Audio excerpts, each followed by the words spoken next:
time is 5 o'clock. Here's the world news at 5. First, the top stories. Ogun State government in talks with the presidency of a proposed appeal court in Abeokuta. Senate dismisses anti-Buhari protest, says it is creating unnecessary tension. PDP initiates moves to woo Obasanjo, Atiku, Saraki, others back to the fold. Vice Chancellor says universities are training students for obsolete jobs. Kenya opposition candidate rejects presidential polls result. North Korea says it is considering missile attack on US territory. I am Tobi Joseph, bringing you the news in details shortly.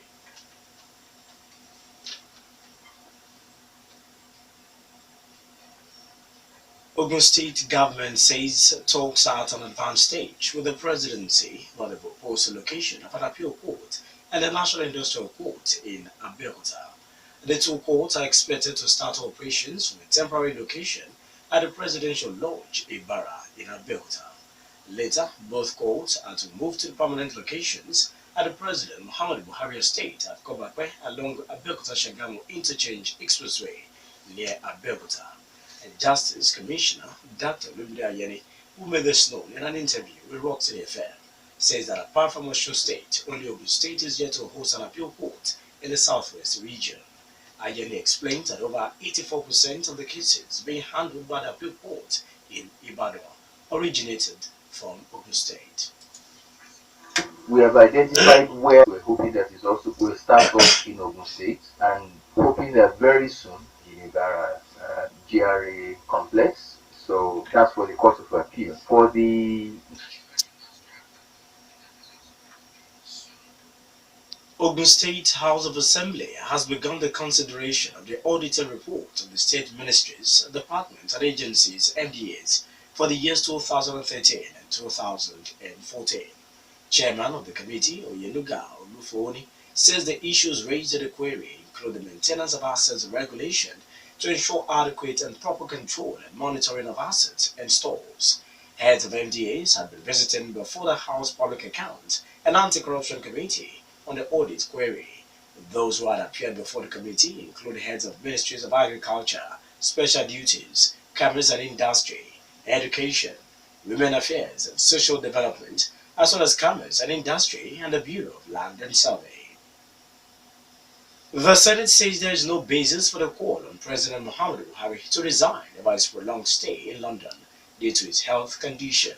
Protesters since on Monday have been on the streets of Abuja demanding that Buhari returns from London immediately and resume duty or resign. But the Senate, in a statement by its spokesman Aliyu Abdullahi, accused the protesters of creating unnecessary tension and diverting the attention of the presidency from economic and security issues being tackled with vigor. Buhari, according to the Senate, has not violated the provisions of the 1999 Constitution, having notified the National Assembly before embarking on his medical vacation in London, accusing the sponsors of the protesters of seeking cheap publicity at the expense of Nigeria. The Senate says there is no vacancy at the presidency, as acting President Yemi Osinbajo is providing the required leadership. Fresh crisis of the Southwest PDP is deepening as pro-Kashamu faction declared the Monday meeting of the zonal leaders of the party illegal. At the Monday meeting attended by top Southwest PDP leaders, including Governor Ayodele Fayose and Chief Bode George in Ibadan, PDP members were directed not to interact with Senator Buruji Kashamu for playing a major role in the leadership crisis that recently split the party into two factions. But the Southwest PDP faction in an emergency meeting says that all the PDP leaders who convened the Ibadan meeting that threatened to sanction Kashamu are imposters and errand boys. The factional zonal chairman, Chief Makonjola Ogundipe, addressing newsmen after the meeting, says he remains the zonal chairman by the virtue of the judgment of the Federal High Court of June 2016, which declared that the tenure of Dr. Eddie Olafeso expired October 11, 2014. Major Kudumi asked Senator Ahmed McCarthy to declare Governor Fauci as personal non grata in the PDP. The meeting was attended by Kashamu, as well as former members of the PDP National Working Committee, sacked by the Supreme Court, Professor Wale Oladipo, Alhaji Fatai Adeyanju, as well as factional chairman in the Southwest 6 states. Meanwhile, the PDP has launched an initiative to bring its top leaders who quit the party before the 2015 polls, including former President Olusegun Obasanjo, back into the fold as part of moves to reposition the party for the 2019 polls. A reconciliation committee headed by Governor Ifeanyi Okowa and Chief Tommy Kimi was inaugurated by the PDP Caretaker Committee on Tuesday in Abuja to ensure their return to the party. Other former PDP leaders being targeted in the reconciliation drive include Senate President Bukola Saraki, the Speaker of the House of Representatives Yakubu Dogara, former Vice President Atiku Abubakar, former Senate President Ken Nnamani, as well as former governors Joshua Dariye and Oji Uzokalo. The committee is also directed to contact former governors Rabi Kwakwanso, Samuel Turaki, as well as Governor Samuel Otom and Atiku Bagudu. Inaugurated the committee, PDP Caretaker Committee Chairman Senator Ahmed McCarthy charges it to bring into the fold all PDP's former political office holders and new entrants. 11 people have drowned in rivers in Jigawa State in the past 1 month. Spokesman of the State Police Command, Abdul Jinjiri, says the command is worried about the spate of drowning in parts of the state. The incident, which occurred in Dutse, the state capital, as well as Ringim, Guri, and Kiawa, involved children and adults. The police spokesman asked people in the state who are not conversant with swimming to stop bathing or fishing in rivers in the state. 2 patients undergoing treatment from Lassa fever have died at the Lagos University Teaching Hospital, Luth, Idiaraba, in Lagos. The hospital chief medical director, Professor Chris Bode, says that one of the dead patients, a 32-year-old pregnant woman, was initially brought to the hospital, bleeding after having a stillbirth, and was taken to a laboratory. Bode explains that the pathologist who participated in her autopsy was also infected by the disease and now hospitalized at Luth Isolation Center. 100 other workers in the hospital, according to him, are also under surveillance, adding the Nigerian Center for the Control of Disease have been notified of the incident. Vice Chancellor of Osun State University, Osogbo, has alerted the Nigerian universities are training students for jobs that have become obsolete. In contrast, Professor Labode Popola says world-class universities are training their students for future jobs. The Vice Chancellor, speaking while delivering the maiden postgraduate lecture of Kaduna State University in Kaduna, explains that the prevalent situation in Nigeria, universities does not prepare them to contribute to national development. He blames this on poor funding, the collapse of academic culture, corruption, and blood vision of the universities in the country. The absence of academic culture, according to the Vice Chancellor, has crippled the quotas for creativity and innovation required for sustainable development.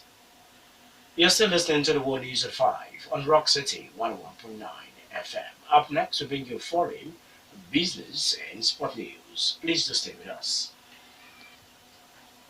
Kenyan opposition presidential candidate Raila Odinga has rejected any results indicating a strong lead for his rival, President Uhuru Kenyatta.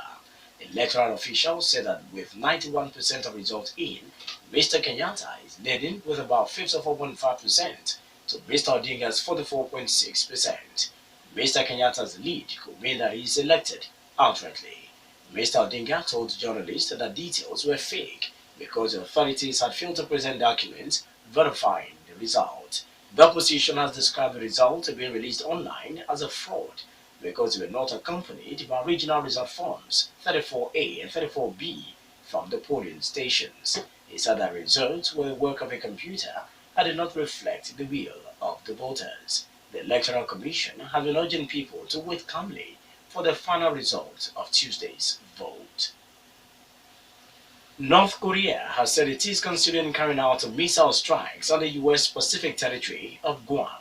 The report in state media, quoting an earlier military statement, came hours after President Donald Trump threatened North Korea with fire and fury. The North official's new agency said it was considering a plan to fire medium to long-range Hwasong-12 missiles at Guam, where U.S. strategic bombers are based. The UN recently approved further economic sanctions on North Korea, which Pyongyang said were a violent violation of our sovereignty, warning the US would pay a price. North Korea, which has tested nuclear devices 5 times, launched 2 intercontinental ballistic missiles in July, claiming it now has the capacity to hit the mainland United States. In business, an economist, Dr. Doyin Salam, has expressed concern about the growing population of jobless youth in Nigeria. Dr. Salam of the Lagos Business School, who expressed the concern during the Federal Civil Service Week lecture, warns that the trend is a ticking time bomb. Salam explained that Nigeria's annual growth rate of 2.7%, regarded as among the world's 10 fastest growing population, is a demographic time bomb. To preempt the impending crisis, he advocates the creation of 3 million new jobs yearly to reduce the population of the unemployed youth in the country. The high unemployment of youth, according to him, is responsible for the youth restiveness, upheaval, militancy, and crimes in the country. Students in federal universities of agriculture must henceforth establish farms before they will graduate from the institution. Agriculture and Rural Development Minister Chief Aldo Ogbe issued the directive while receiving the chairman of Federal Universities of Agriculture in his office in Abuja. Every student, according to the minister, must own a farm on campus at some 200 level, adding that their graduation will be based on 60% practical and 40% theory. He says that graduates of the Universities of Agriculture are expected to go straight into agricultural production with support from their alma mater. Finally, the world news at 5 Sport News.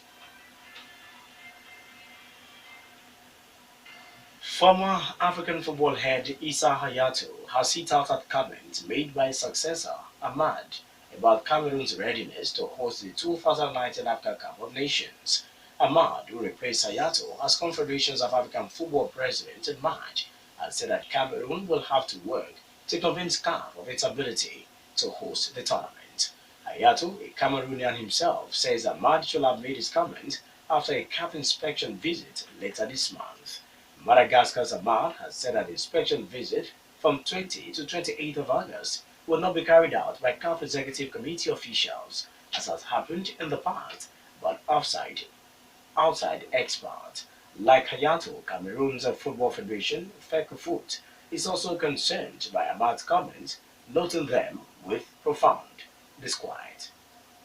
That was the one news at 5, and just before we go, the major stories once again.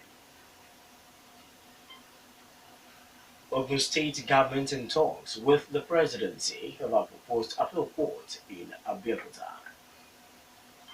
Senate dismisses anti-Buhari protest, says it is creating unnecessary tension.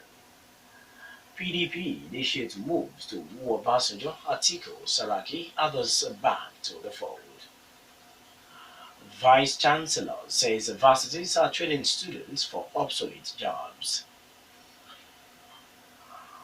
On the foreign scene, we told you that Kenyan opposition candidate Raila Odinga has rejected the presidential poll result. We also told you that North Korea is saying it is considering missile attack on U.S. territory, Guam. For more stories and to listen to us live, please log on to our website www.rockcityfmradio.com/live. Thank you so much for listening. I am Tobi Joseph. Good evening.